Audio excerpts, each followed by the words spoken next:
brief video demonstrates one of the trips that I took to southern Sudan. We flew on small planes into very remote areas, often landing on grassy fields. When we would arrive there, there would be a lot of people who came to see what the supplies were that we brought along with us during the flight.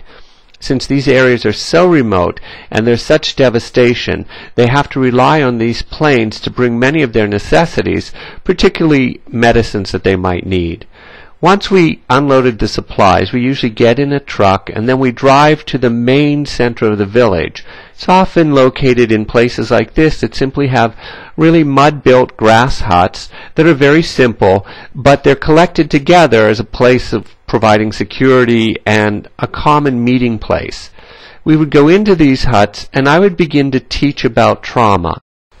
I would always teach them first about the anatomy of trauma so they could understand why they were going to do the exercises and how these were going to help relieve the stress from the trauma. It does this, and another muscle exactly like it on this side comes down around here and connects into this leg bone.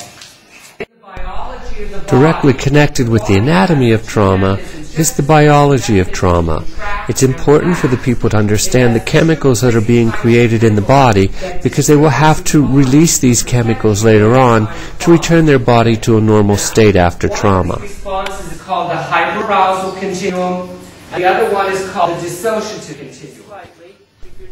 After the anatomy and the biology of trauma, we obviously do the exercises, because I want the participants to be able to directly relate the theory that I've just presented with the practice and reality of how trauma has affected their bodies. During this week, it was particularly hot, so we decided that we would do the exercises outside. Once again, the participants found these exercises enjoyable and surprisingly very helpful for them.